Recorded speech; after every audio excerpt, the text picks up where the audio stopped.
Hello friends, welcome to Jainit Academy. Jainit Academy के YouTube channel में आपका एक बार फिर से हार्दिक स्वागत है, अभिनंदन है। दिल की गहराइयों से राधे राधे, सुप्रभात।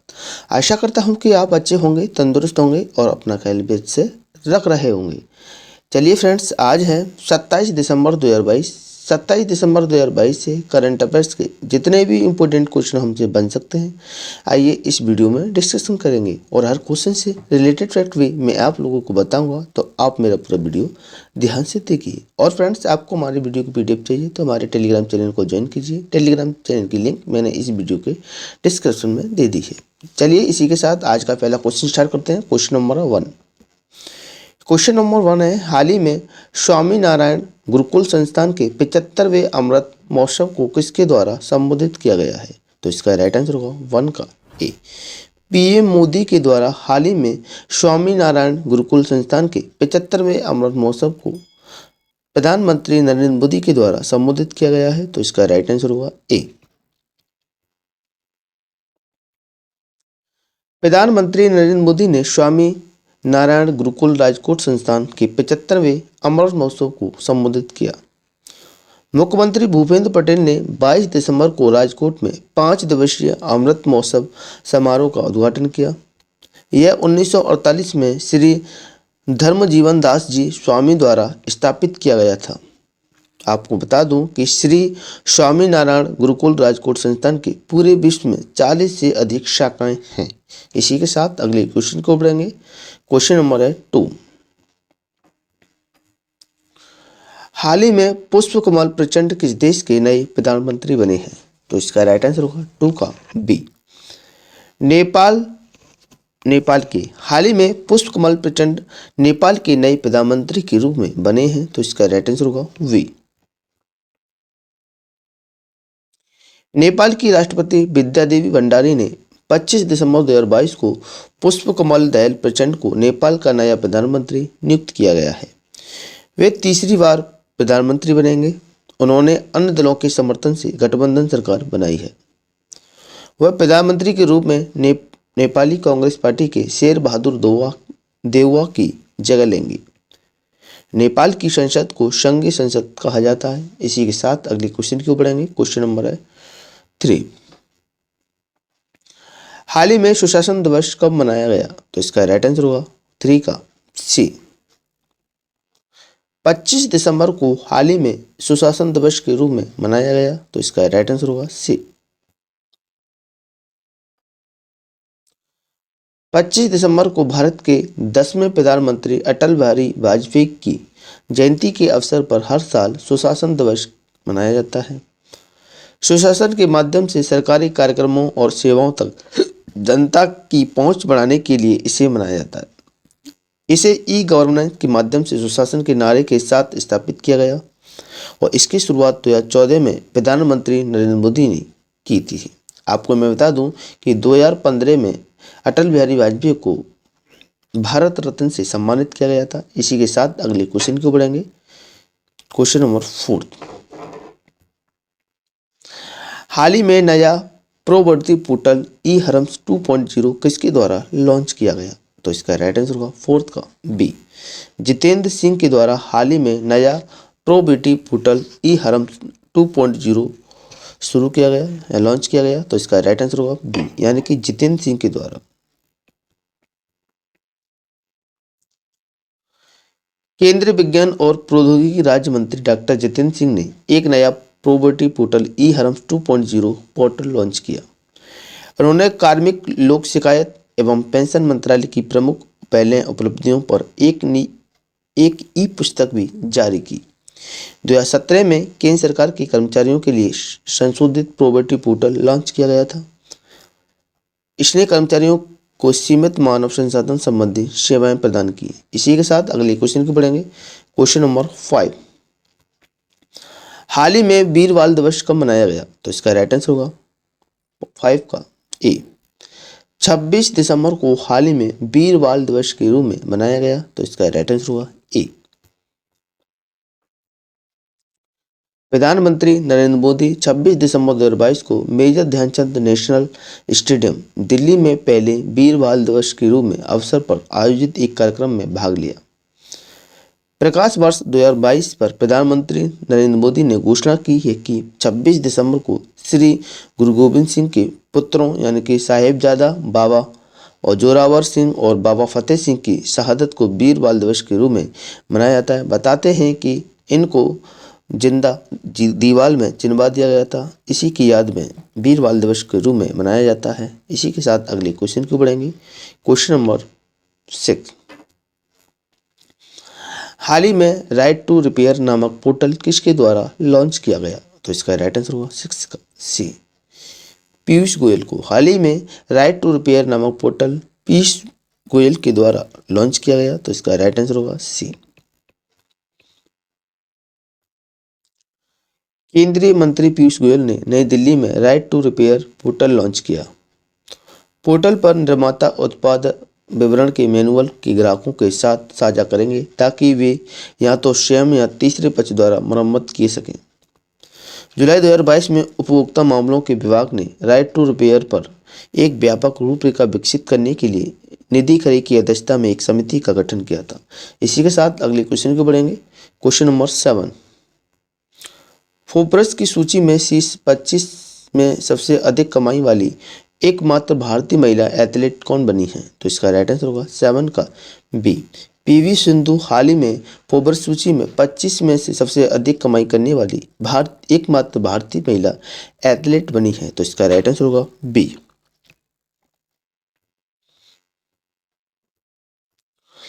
भारत की badminton star PV Sindhu Forbes की दुनिया की सबसे ज़्यादा कमाई करने वाली महिला एथलीटों की वार्षिक सूची की शीर्ष 25 में शामिल होने वाली एकमात्र भारतीय खिलाड़ी हैं।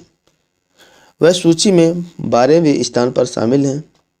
लगातार तीसरे वर्ष ओसाका फोर्ब्स की दुनिया की सबसे ज़्यादा कमाई करने वाली महिला एथलीटों की वार्षिक सूची में सबसे ऊपर हैं।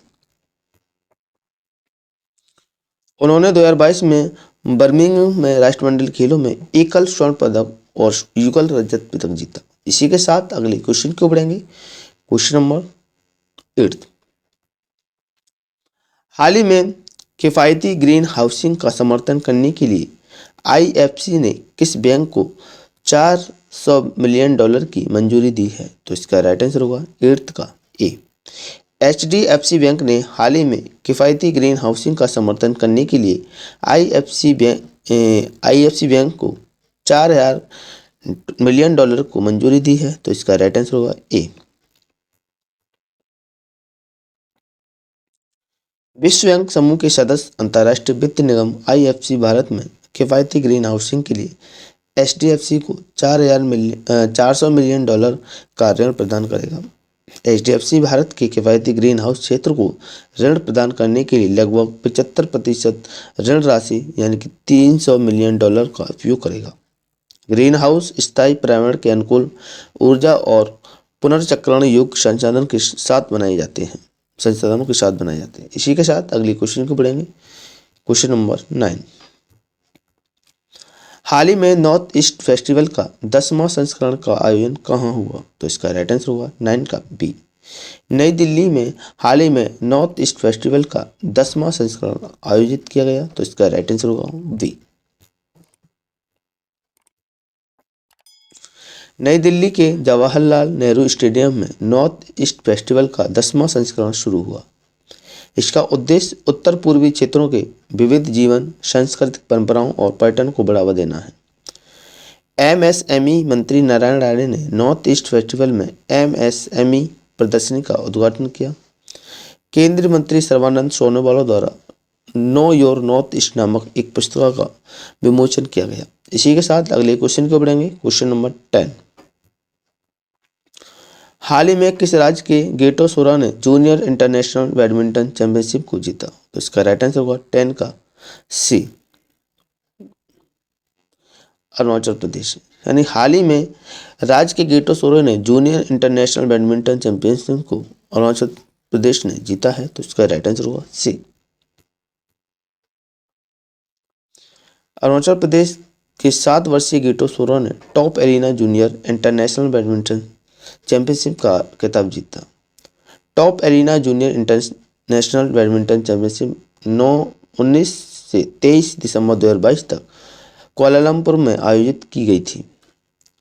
नवंबर 2022 में 7 वर्षीय सूरा ने बैंकॉक थाईलैंड में आयोजित BTY योनेक्स सिंगा चैंपियनशिप में अंडर-9 युवा पुरुष का एकल खिताब जीता।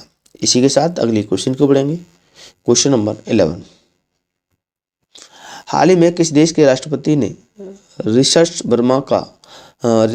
वर्मा को सर्वोच्च राजनयिक पद के लिए नामित किया है? तो इसका राइट आंसर होगा 11 का ए, अमेरिका। हाल ही में अमेरिका ने राष्ट्रपति के रिचर्ड वर्मा को सर्वोच्च राजनयिक पद के लिए नामित किया है। तो इसका राइट आंसर होगा ए, अमेरिका। अमेरिकी राष्ट्रपति जो बाइडेन ने भारतीय अमेरिका रिचर्ड आर वर्मा को प्रबंधन और संसाधन राज्य के उप सचिव के रूप में नामित किया है। वह मास्टर कार्ड में मुख्य कानूनी अधिकारी और वैश्विक सार्वजनिक नीति के प्रमुख हैं। वह ओबामा प्रशासन के दौरान भारत में संयुक्त राज्य अमेरिका के राजदूत और विधायी मामलों के सहायक विदेश मंत्री थे। इसी के साथ अगला क्वेश्चन है क्वेश्चन नंबर 12। हाल ही में बिन फ्यूचर स्पेशल प्राइज 2022 में किसे सम्मानित किया गया? तो इसका राइट आंसर होगा 12 का ए, थलपिप्पल प्रदीप को हाल ही में बिनु फ्यूचर स्पेशल प्राइज 2022 से सम्मानित किया गया। तो इसका राइट आंसर होगा ए, भारतीय वैज्ञानिक प्रोफेसर थलपिप्पल प्रदीप ने वियतनाम के हनोई में विन फ्यूचर स्पेशल प्राइज प्राप्त किया। उन्हें भूजल से आर्सेनिक और अन्य भारी धातुओं को हटाने के लिए कम लागत वाली निस्पंदन प्रणाली के नवाचार के लिए सम्मानित किया गया। उन्हें 2020 में निक्केई एशिया पुरस्कार, 2018 में विश्व विज्ञान अकादमी पुरस्कार और 2008 में विज्ञान और प्रौद्योगिकी के लिए शांति स्वरूप भटनागर पुरस्कार मिला था। इसी के साथ अगले क्वेश्चन को बढ़ेंगे। Question number 13। हाल ही में प्रति कृषि परिवार की औसत मासिक आय में कौन सा राज्य शीर्ष पर रहा? तो इसका राइट आंसर होगा 13 का बी, मेघालय। हाल ही में प्रति कृषि परिवार की औसत आयु यानी कि मेघालय राज्य शीर्ष स्थान पर रहा। तो इसका राइट आंसर होगा बी। राज्यसभा के चल रहे सत्र के दौरान केंद्रीय कृषि और किसान कल्याण मंत्री नरेंद्र सिंह तोमर ने यह जानकारी दी। सूचना के अनुसार मेघालय 29,348 रुपये देश में प्रति कृषक परिवार की औसत मासिक आय के मामले में शीर्ष पर है।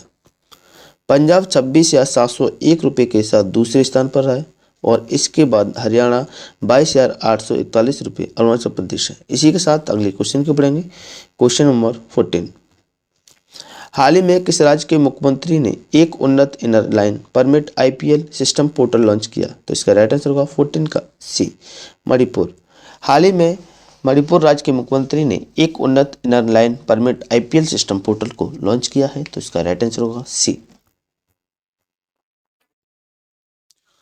इनर लाइन परमिट प्राप्त करने के लिए बाहर से आने वालों की सुविधा के लिए IPL सिस्टम पोर्टल का अपग्रेडेड वर्जन लॉन्च किया गया। पोर्टल को मणिपुर के उपायुक्तों और श्रम आयुक्तों के लिए खोल दिया गया है। अब इनर लाइन परमिट ऑनलाइन माध्यम से उपायुक्तों और श्रम आयुक्तों द्वारा जारी किया जा सकता है। इसी के साथ अगला क्वेश्चन है क्वेश्चन नंबर 15। हाल ही में कर्नाटक में राष्ट्रीय युवा सम्मेलन का उद्घाटन किसके द्वारा किया जाएगा? तो इसका राइट आंसर होगा 15 का ए, PM मोदी के द्वारा। कर्नाटक में राष्ट्रीय युवा सम्मेलन का उद्घाटन प्रधानमंत्री नरेंद्र मोदी के द्वारा किया जाएगा। तो इसका राइट आंसर होगा ए। कर्नाटक के मुख्यमंत्री बसवराज बोम्मई ने कहा है कि हुबली धारवाड़ ट्विन जुड़वा शहरों में एक राष्ट्रीय युवा उत्सव आयोजित किया जाएगा, जिसका उद्घाटन प्रधानमंत्री नरेंद्र मोदी करेंगे। स्वामी विवेकानंद की जयंती के अवसर पर 12 जनवरी को राष्ट्रीय युवा महोत्सव का आयोजन किया जाएगा। पुडुचेरी में 25वें राष्ट्रीय युवा महोत्सव का आयोजन किया गया। इसी के साथ पिछली वीडियो रिवीजन फटाफट से देख लेते हैं फ्रेंड्स। क्वेश्चन नंबर था 1। हाल ही में IPL इतिहास के सबसे महंगे खिलाड़ी कौन बने हैं? तो इसका राइट आंसर होगा सैम कुरन। Question number 2। हाल ही में जियो कितने करोड़ रुपए में रिलायंस इंफ्राटेल का अधिग्रहण करेगी? तो इसका राइट आंसर होगा 3,720 करोड़ रुपए। Question number 3। हाल ही में रविन्द्रनाथ टैगोर साहित्य पुरस्कार 2021-22 से किसे सम्मानित किया गया? तो इसका राइट आंसर होगा उपयुक्त तीनों, यानी कि सुदीप सेन, शोभना कुमार और संजय केरो। क्वेश्चन नंबर 4, हाल ही में सर्वश्रेष्ठ वैश्विक प्रतिस्पर्धी विद्युत कंपनी का पुरस्कार किसने जीता? तो इसका राइट आंसर होगा एनएचपीसी ने। क्वेश्चन नंबर 5, हाल ही में BBC sports personality of the year 2022 award से किसे सम्मानित किया गया? तो इसका राइट आंसर होगा वेद मीड को। क्वेश्चन नंबर 6, हाल ही में अंतर्राष्ट्रीय फिल्म फेस्टिवल में बेस्ट फिल्म का अवार्ड किसे मिला? तो इसका राइट आंसर होगा उपयुक्त दोनों, यानी कि open entry the golden wings of water cocks. Question number 7, हाल ही में आईएमएफ ने वित्तीय वर्ष 2023 के लिए भारत की जीडीपी ग्रोथ का अनुमान घटाकर कितने प्रतिशत कर दिया? तो इसका राइट आंसर होगा 6.8%। आपको पता होगा कि आईएमएफ की फुल फॉर्म होती है इंटरनेशनल मॉनेटरी फंड। ये क्या होता है फ्रेंड, कि देशों को कम समय के लिए, विभिन्न देशों को कम समय के लिए लोन प्रोवाइड कराता है। इसी के साथ अगले क्वेश्चन की ओर बढ़ेंगे। क्वेश्चन नंबर था 8, हाल ही में किस देश ने नया ट्रांसजेंडर कानूनी पारित किया है? तो इसका राइट आंसर होगा स्पेन। क्वेश्चन नंबर 9, हाल ही में किसी बैंक को आईएफसी से हरित किफ़ायती आवास इकाइयों के लिए 40 करोड़ डॉलर का कर्ज मिला? तो इसका राइट आंसर होगा एचडीएफसी बैंक। क्वेश्चन नंबर 10, हाल ही में राज्यसभा ने शीतकालीन सत्र में कितने प्रतिशत उत्पादकता दर्ज की? तो इसका राइट आंसर होगा 102%।